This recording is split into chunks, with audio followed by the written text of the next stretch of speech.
آج کی جدید زراعت کے آلات بتاتے ہیں کہ فلاں جگہ پانی کی کمی ہے، وہاں پر وہ باقاعدہ میجرڈ وہاں پر پانی وہاں پر دیتے ہیں.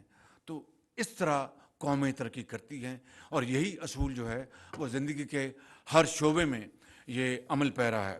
میں سمجھتا ہوں کہ آج کی اس محفل کے حوالے سے میں یہ آپ کو یقین دلاتا ہوں، ہماری حکومت کی مدت 14 اگست کو ختم ہو جائے گی. اس کے بعد جب بھی الیکشن اکتوبر میں نومبر میں جب بھی ہوتے ہیں، الیکشن کمیشن نے اس کا اعلان کرنا ہے. میری دعا ہے اور مجھے یقین آپ سب کی دعا ہے کہ جو بھی حکومت آئے عوام کے ووٹوں سے وہ تعلیم کو نمبر 1 پرائیورٹی دے، کہ اس کے بغیر اندھیرے رہیں گے، اس کے بغیر ملک آگے نہیں چلے گا. میں اس کے علاوہ رانا صاحب کو یہ گزارش کروں گا کہ ووکیشنل ٹریننگ کے اوپر، اسکل ڈیولپمنٹ کے اوپر آپ بھرپور توجہ دیں، اور انہی فنڈ میں سے مزید فنڈ میں انشاءاللہ جب اللہ تعالیٰ موقع دے گا. آج دعا کریں کہ ورلڈ بینک IMF کی آج میٹنگ ہے بورڈ کی، وہاں پر ہمارا جو IMF کا پروگرام جو ہے وہ آج اپروو ہو جائے. لیکن یہ کوئی میں بار بار یہی لفظ دہراؤں گا کہ یہ لمحہ فخریہ نہیں ہے، یہ لمحہ فکریہ ہے. یہ کوئی بہت شادیانے بجانے والی بات نہیں ہے، یہ سیلف انٹروسپیکشن ہے. خاص طور پر حکومت وقت اور تمام سیاستدانوں کو اور تمام وہ لوگ جن کو اللہ تعالیٰ نے یہ قدرت دی ہے اس ملک کی تقدیر بدلنے کے لیے، چاہے وہ وائس چانسلرز ہیں، چاہے وہ پولیٹیشنز ہیں، چاہے وہ جرنیل ہیں، ججز ہیں، چاہے وہ ٹیچرز ہیں، چاہے وہ انجینئرز ہیں، ڈاکٹرز ہیں. زندگی کے ہر شعبے سے تعلق رکھنے والے لوگ جن کو اللہ تعالیٰ نے ان کی قسمت میں لکھ رکھا ہے کہ وہ اپنی کنٹریبیوشن سے ملک کی تقدیر بدل سکتے ہیں، یہ ان کے لیے آج لمحہ فکریہ ہے. میرے لیے ہے کہ کیا وجہ ہے کہ ہمسایہ ممالک، اور میں ایک دکھی دل سے آپ سے بات کر رہا ہوں کہ ہمسایہ ممالک جو ہیں وہ ہم سے کہیں آگے چلے گئے، اور وہ زمانہ تھا کہ ہم ان کے ساتھ کمپٹیشن میں تھے، مقابلہ کرتے تھے.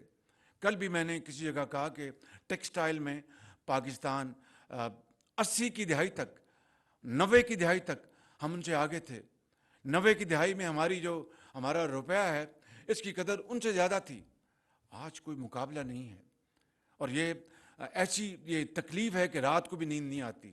لیکن وہ قومیں جب تکلیف آتی ہے، مشکلات آتی ہیں، تو پھر وہ اپنی کمر کستی ہیں اور فیصلہ کرتے ہیں کہ ہم نے حالات کا، مشکلات کا مقابلہ کرنا، اور انشاءاللہ کچھ ہو جائے ہم اپنا مقام حاصل کر کے رہیں گے. جرمنی اور جاپان سے بہترین اور زیادہ طاقتور مثال اور ہے کوئی نہیں کہ طاقتور بموں نے ان کو تباہ کر دیا. شہروں کے شہر وہ لقمہ اجل بن گئے. اور دیکھیے جرمنی آج کہاں دوبارہ کھڑا ہو گیا 60-70 سال بعد.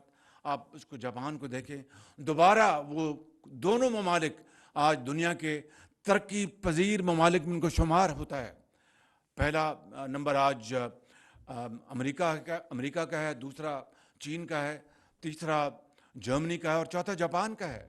اندازہ کریں کہ ہیروشیما میں اور ناگاساکی میں کروڑوں لوگ تباہ ہو گئے، مر گئے، اور ہر چیز شہر کے شہر they were razed to ground.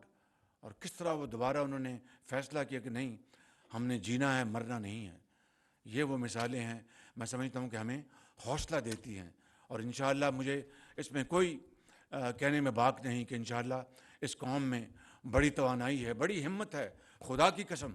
اور انشاءاللہ مجھے پورا یقین ہے کہ ہم فیصلہ کر لیں، ایک ہو جائیں، اکٹھے ہو جائیں، ایک زبان سے بات کریں، تو پھر انشاءاللہ وہ وقت آئے گا کہ آج جگہ جگہ ہم جا کے پاکستان کو ڈیفالٹ سے بچانے کے لیے ادھار مانگ رہے ہیں، IMF کی منتیں کر رہے ہیں. یہ زندگی بسر کرنے کا یہ طریقہ نہیں ہے. زندہ قومی تو وہ اقبال کا وہ کیا شعر ہے کہ خودی کو کر بلند اتنا، خودی کو کر بلند اتنا کہ ہر تقدیر سے پہلے، خودی کو کر بلند اتنا کہ ہر تقدیر سے پہلے خدا بندے سے خود پوچھے بتا تیری رضا کیا ہے. لیکن میرے عظیم بزرگوں اور بہنوں، یہ خودی، یہ گردن میں سریے والی خودی نہیں ہے.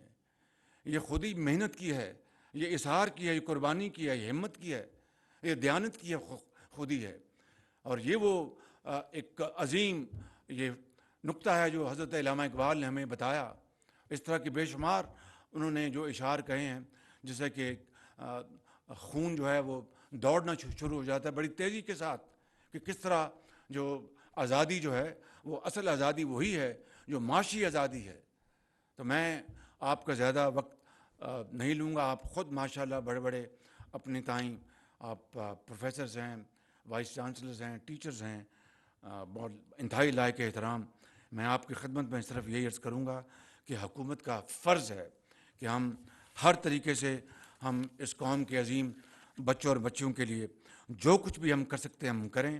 تو لہٰذا یہ 14 ارب روپے کا بالکل ہم نے تخمینہ یہی بنایا ہے۔ خدا کرے اور اللہ تعالیٰ کرے کہ ہمارے پاس اتنے وسائل موجود ہوں کہ ہم ان 14 ارب کو ہم اگر 1400 ارب نہیں تو 140 ارب ہم کر دیں، تاکہ جس سے کہ اس ملک کے طول و عرض میں تعلیم کی جو نور ہے وہ پھیل جائے اور پاکستان اپنا کھویا ہوا مقام دنیا میں حاصل کر سکے۔ مشکل ہے، ناممکن نہیں۔ اور چین کی مثال ہمارے سامنے ہے۔ 49 میں چین نے آزادی ان کو ملی، ہم 47 میں ہم نے آزادی کی آنکھ کھولی ہم نے، اور چین کے مقابلے میں 70 میں پاکستان کا جو پر کیپٹا انکم تھا ان سے زیادہ تھا، جی ڈی پی ہماری ان سے زیادہ تھی۔ آج چین کہاں اور ہم کہاں؟ آج چین ہمارا اللہ کا شکر ہے، لاکھ لاکھ شکر ہے کہ ہمارا بہترین دوست ہے۔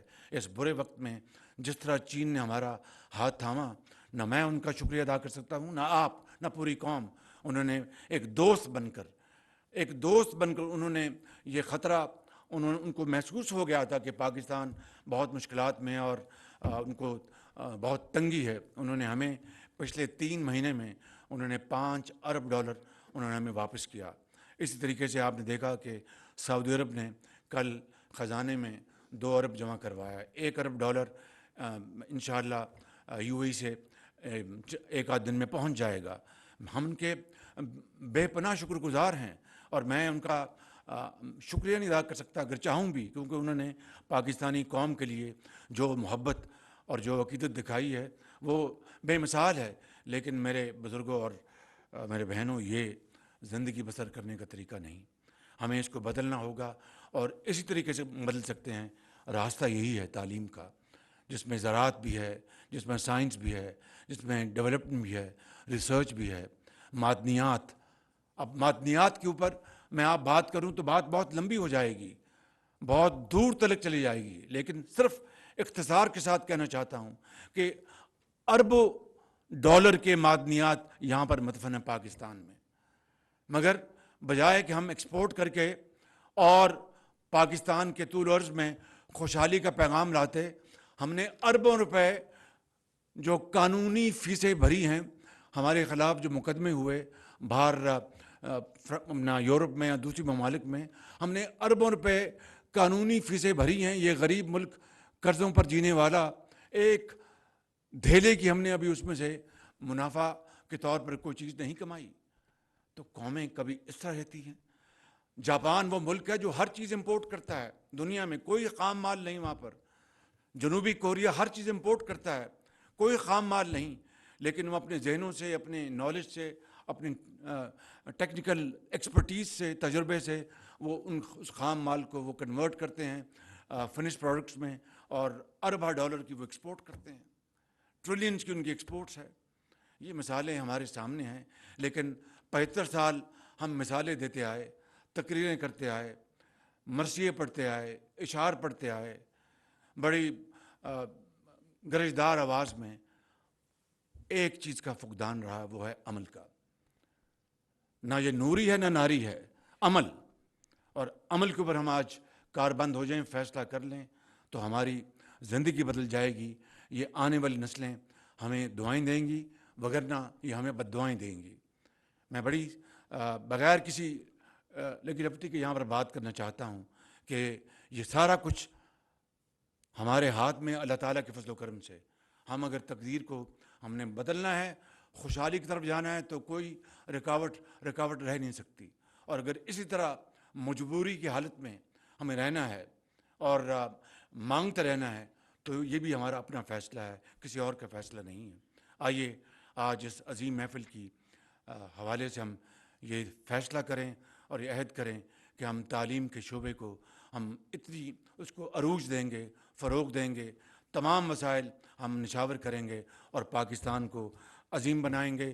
میں آخر میں جناب وزیر تعلیم کا اور ان کے تمام ساتھیوں کا، ہماری جو پارلیمنٹیرینز ہیں وہ اس بارے میں بڑی کمٹمنٹ سے کام کر رہے ہیں، اور تمام ہمارے جو سرکاری افسران ہیں، سیکرٹری ایجوکیشن اور دوسرے جو یہاں پر ہمارے انتہائی قابل احترام ٹیچرز بیٹھے ہیں، پروفیسرز، میں آپ سب کا شکریہ ادا کرتا ہوں، اور اللہ تعالیٰ سے دعا ہے کہ انشاءاللہ ہم اس سفر پر چل پڑیں جس کی یہ قوم دہائیوں سے جس کی منتظر ہے۔